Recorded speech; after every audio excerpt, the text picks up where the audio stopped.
All right, good afternoon, morning, everyone. Thanks so much for joining our webinar today, where you are going to learn how to qualify for a mortgage on self-employed income. I am joined by our loan officers, Caleb and John of the KJG group here at Compass.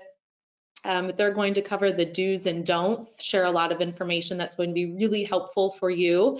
And then we'll take all of your questions, make sure that we answer all those at the end. I do want to remind all of you that we have a chat box. So for any of those questions you do have, please feel free to enter those there and we'll make sure we get those answered for you at the end. So with that, Caleb, John, let's go ahead and get started. All right, welcome everyone. So I'm Caleb Jennings with the Kambs Jennings group. And I'm John Kambs. Nice to have you guys.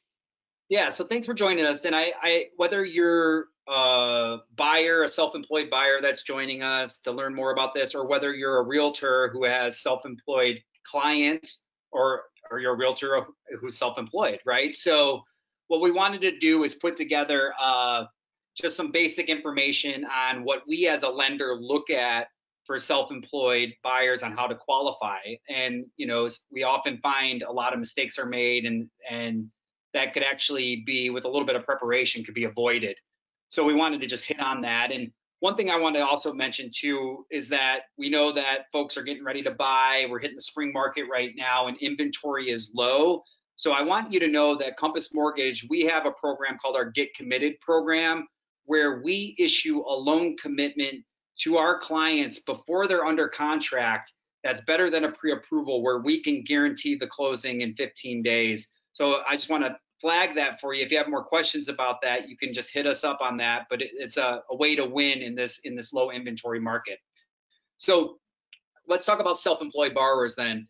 So the key thing to know on self-employed is that there's some similarities to a regular W-2 employee that we would look at. We're going to look at your income, your debts, your credit, and your source of down payment. So credit score, pass, fail, that's for everybody. Assets, your down payment, everybody needs that. We all get that. So let's talk a little bit more about what is it to qualify for self-employed income. So the first thing is that for self-employed folks, typically we need to have a full 2-year verifiable history of being self-employed. How do we verify that? We need to have your tax returns for the last 2 years, your federal tax returns showing your income, okay? Now, what we see that happens often, and mistakes that we see that are made, is that I'll give you an example. I had a client just a week ago come to me saying, hey, I'm self-employed. I made $100,000 this past year. I was like, great, well, let me see your tax returns. Well, I get the tax returns and I look at the Schedule C. And now the thing is that, yeah, did they make $100,000 in revenue? Yes, they did. However, in the Schedule C, they wrote off 50,000 of it. So ultimately now the income that we can use is $50,000. So I want to emphasize that how you file your tax returns, you may have the best accountant ever and they write everything off to lower your taxable income. That can be great in the immediate if you pay less taxes. However, if you're looking to buy a home, that could bite you in the butt when it's time to look at how much income you have to qualify.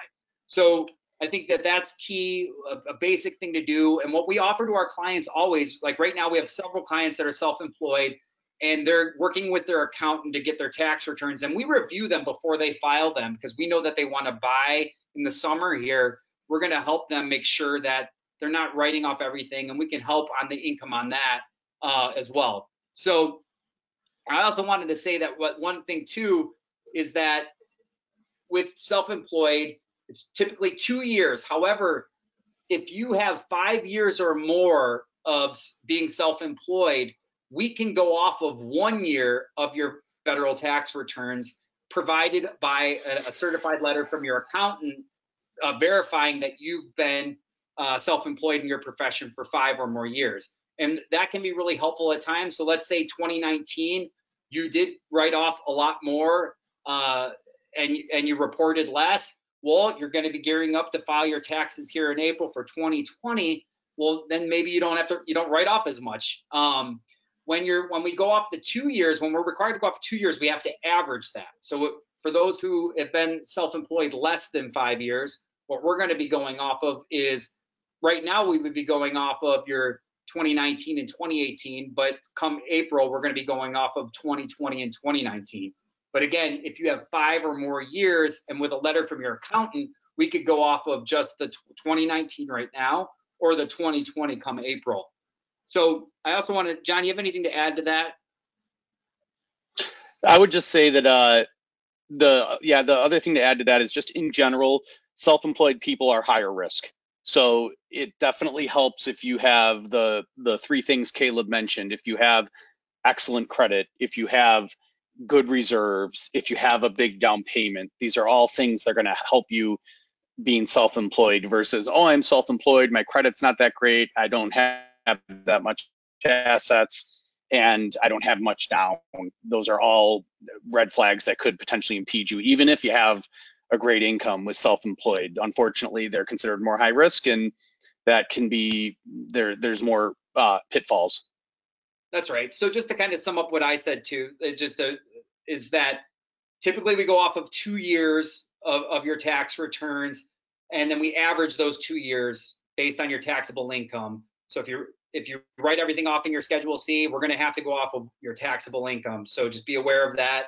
And then if you have 5 or more years, we can go off of 1 year of your tax returns provided by a letter from your accountant certifying that as well. And I think that, we also, I would say, like, the key thing to a successful plan is to have a great accountant, and also we can be your team. So we often will have our clients introduce us to their accountant, and we'll have a meeting with their accountant. We'll talk to them about it, make sure we're on the same page so that, we can do everything right and make sure that everything is smooth. I also want to, address, obviously, the elephant in the room, if you will, is that COVID-19. A lot of folks were impacted in this last year by COVID-19, and what does that mean? And so I thought it would be helpful for John to touch on a few things on that, because guidelines adjusted. So the guidelines that we go by have made some changes based on the risk of COVID-19. So John, you want to talk a little bit about that? Yeah, so we can get you guys an actual, because it's pretty lengthy, but again, self-employed people are more risky. And when COVID-19 hit, if there's been a big decline of income because of COVID-19, it would hit a self-employed person potentially. So in the past, if you were in the middle of the year and we had your 2 years tax returns, 1 year tax return, whatever we needed, we would basically say, oh, you need to give us a handwritten P&L, and we want to verify that the handwritten P&L is coincides with what you've made in the past. Nothing really verified. Well, now they want that P&L, but then they want bank statements on top of it to prove, like, okay, you said you're bringing in $10,000 a month. Show me bank statements to prove it. So they have gotten tighter due to COVID-19, and I would say the best thing is to have them contact us, but prepare.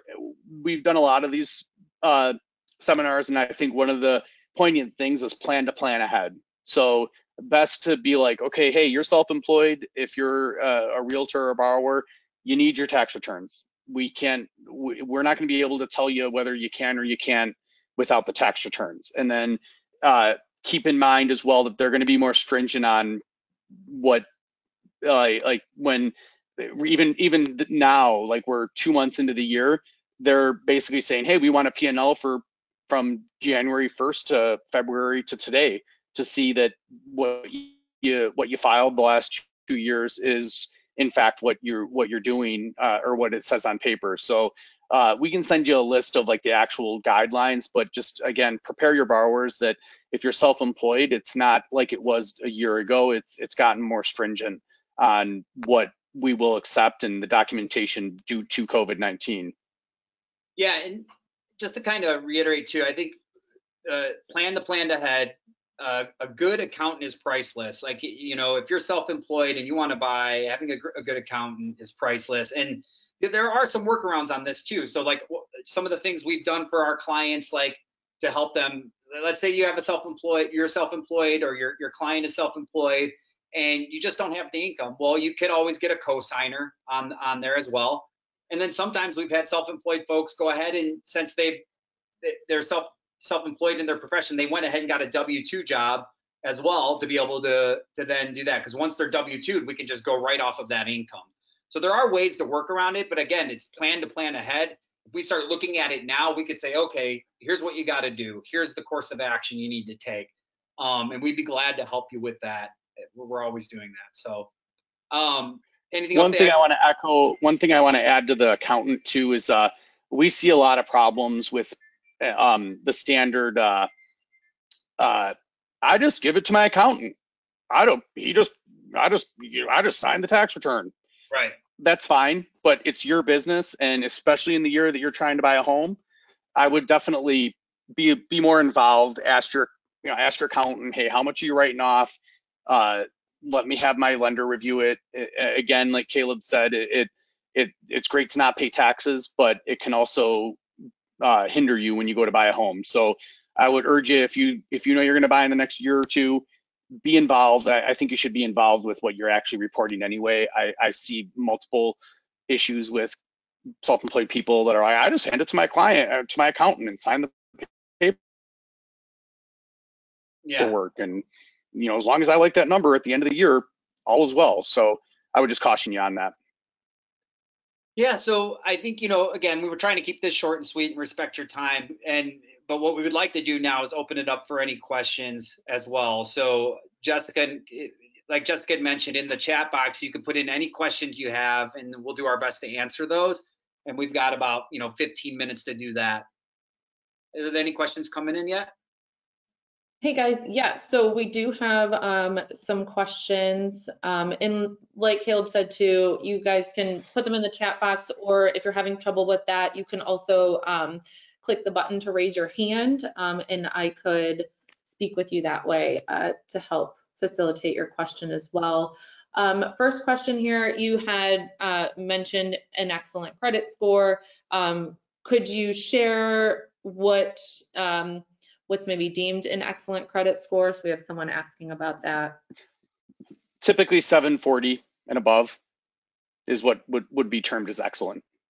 And we're going to go, there's a lot of, okay, we don't use Credit Karma. We don't use freecreditreport.com. Those are consumer credit reports.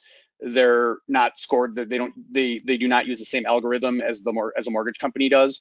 So typically we're always going to be anywhere from 20 to 40 points lower than them. So we're going to use all three scores, and we're going to choose the middle one. So your Experian's 720, your Equifax is a 790, and your TransUnion is a 770. We don't average. We're going to use the middle, the 770. So, but that's how we get the credit score, and to be deemed excellent would be 740. As you get above and higher loan amounts, like you're in a jumbo territory, 740 is still considered excellent, but it definitely does help you if you're at like 780 when you're trying to buy like $1 million property on self-employed income. Okay, thanks for addressing that. Let's see, we have two questions from a gentleman here. Does the tenure or longevity of business come into consideration at all? The business is 18 years old, but he's owned for over a year. So can you read that again? Can you read that again, Jessica? I'm sorry. Yeah, no, that's okay. So does the tenure or longevity of the business come into consideration for you guys at all? The business is 18 years old, but the gentleman has owned for a year.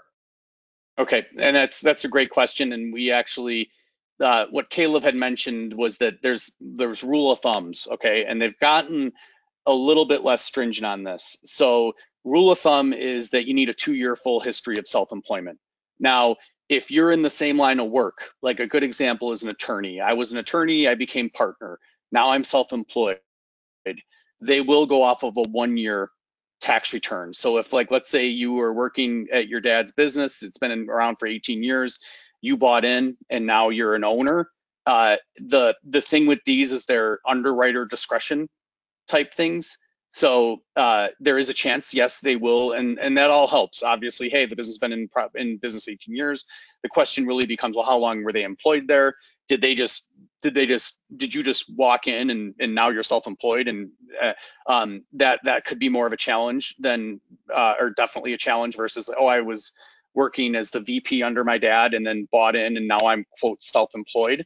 So it can be done, and the tenure of the business would strengthen the file. And like we said before, what would really strengthen the file would be, hey, I've got a lot down, I've got excellent credit, I have a low debt to income ratio based on what I filed. So all these compensating factors, and one of them being 18 years of business, would help. Okay, cool. Let's see. Could you please address a divorced person receiving maintenance as using that as part of their overall income? Yeah, so I mean, what we would need is the divorce decree stating that they're receiving some sort of alimony and that it's going to be continuing on for 3 years or more, and then we can use it. Yeah, some of the pitfalls we see with this, just to, if you are that person, uh, there needs to be consistent 6 month. They're gonna want to see, hey, you said you get 1,500. We need 6 months bank statements, $1,500, and it can't be like, oh, he gave me 1,300 one month, and it has to be consistent. And that's usually where we see like a lot of pitfalls with that maintenance and child support, where they don't pay it accurately and they're sticklers on it. Like they said 1,500 a month and the 6 month was 1,300. It could get messy. So just make sure that if you are that person, that you're having them write a check, putting it in your bank account, and are then on like, hey, I need, in order to use this to qualify, I need to show it coming in for 6 months consistently. Okay, thanks for adding to that, John. If all pre-qual standards have been met, do self-employed applicants tend to have higher interest rates over W-2 applicants? No. So Nope. the short answer is that everyone's interest rate's the same based on the same compensating factors. So yeah, no impact. Yep, cool.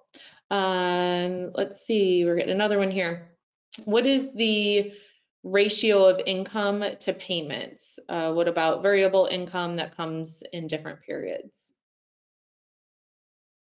Sure. So typically 36%. So if you're bringing in $10,000 a month on your Schedule C, they're not going to want your debts going over $3,600. Now, rule of thumb here. So where it gets to a point like, hey, you're not going to get a loan is going to be 45%. So they're not going to want your all-in payments going over 4,500. It can get done, not to say it's like, but once you start getting over that 45%, it can get dicey. And I think what's pertinent here is what is included in that. Then when we say 4,500, what's going to be included is going to be the principal and interest on the new loan, the monthly taxes, the monthly insurance, the monthly assessments, which is really big. We're in Chicago, and you could have a high-rise condo here that has $2,000 a month assessments, which can potentially throw a monkey wrench in this. The other things that are going to be included are going to be installment loans, car notes, credit card debt, really anything on your credit report on a monthly basis. What's not going to be included is going to be your power bill, your cell phone, things like that. But yeah, I would say 36 to 45. Once you start going over that 45%, it's going to be case by case. If you get over 50, it's slim chances. You better have a big down payment, and talk to us is the best way to put it. So. Okay. Let's see, a little bit of a long one here, so let me sift through this. I just sold my old home and have more money to use towards a down payment. With a down payment of $20,000 on a home purchase price of $350 and good to excellent credit score, are your tax returns still deemed as important or pertinent documentation? Yes. I mean, at the end of the day, we're always going to have to be able to verify that you have qualifying income. And the only way we can do that is going to, if you're self-employed, is going to be off of your tax returns. So that's a non-starter. Like, you absolutely have to have that.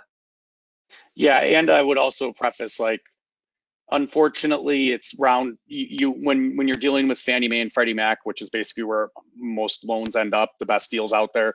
You're a round peg and a round hole, or you're not. And they don't. I field a lot of calls. They're like, but I'm buying a property for $300,000 and I'm putting 150 down. What could be the risk? Shouldn't they just give me a mortgage? And the answer is no. If the income you have does not substantiate the $150,000 payment based on 45%, so $150,000 loan, call it maybe what, 1,000, 1,200 bucks. If you are only claiming that you made $2,000 a month from your on your P&L, they're not going to care that you're putting 150 down. So yeah, it's always, your income's always critical, regardless of how much you put down, or regardless of how, from a Fannie Mae and Freddie Mac standpoint. If you're going to like a local bank where you've got a ton of money with them, that may look the other way. That's a different story. But for all intents and purposes, yeah, it's going to be looked upon. And if it's not, then you're not doing like a standard mortgage. Okay. Let's see. And one final question here, and we'll see if any others roll in. But Caleb, you mentioned the Get Committed program at the beginning. Someone was asking, can they still start that even if they don't have their tax return ready, or is the tax return the end all be all that? No, I mean, depends. I would have to take a look at it. The best thing they could do is just reach out to us. You can email us, kjg@compmort.com. Shoot us an email and we'll take a look at it. Like, you don't have to wait to file Yeah. to get the process started. I would encourage you to reach out to And us. I think what they're asking too, if I'm understanding this, like what we would say is, yeah, give us your 18 and your 19. And obviously April 15th isn't here yet, so you're not required to have it. But what we would say is, hey, give us your 18 and your 19. Let's see if you qualify based on that. And then here's what you're going to need to qualify. And if you haven't done your P&L for 2020 yet, you're going to need to do that and produce bank statements showing that you had that jive with what you're saying on your P&L. So yeah, we can absolutely get you in there and get you underwritten. And I really do recommend this program for people that are self-employed, because we can really catch a lot of these snags up before you're emotionally invested in your dream home. Okay, wonderful. It looks like those are all the questions that we have for you guys today. So thank you so much for sharing with all of our individuals and audience members today. Yeah, one thing I wanted to add, just because we see this often, tax returns. So self-employed people tend to have a lot of different partnerships, which is going to be listed on a K1. So when we say tax returns, full tax returns, yes, I need every page of your federal tax return. No questions asked. They're not going to say, just need the summary. And then not only that, I need every K1. So they don't care if you're only a 2% owner of the business. What they're going to want is the K1. Now, keep in mind, if you're over a 15% owner on the K1, they're going to want the business tax returns for that. So we run into a lot of self-employed people. Oh, here's my 2 years tax returns. It's like, well, we need your K1s. Well, I don't have my K1s, my accountant, blah, blah, blah. So just keep in mind, if you do have K1s, in order for us to accurately underwrite you and not have any surprises, full 2 years tax returns, federal, we don't need your state, but all the K1s as well. And if you are over a 15% owner on any of those K1s, we need the business tax returns for that specific partnership. Okay. Yeah, and just to, kind of to conclude this here, I'll just say that if you have any questions, just reach out to us. We'd be glad to take a look at it and help you out. And I think, again, like John said, plan ahead. And now is the time to start looking at this right away. And we'd be glad to help you. Our Get Committed program's awesome for those who want to win in this low inventory market. It's like a cash offer, and we can close in 15 days. And so we know that a lot of our realtors that partner with us, they're loving this. Our clients that are using it are loving it because they're winning their dream home as a result. So I want to encourage you to reach out to us about that. And any questions you have about your being self-employed, I think that Jessica put our email in the chat box there. Shoot us an email. We'll follow up. And thanks for joining us.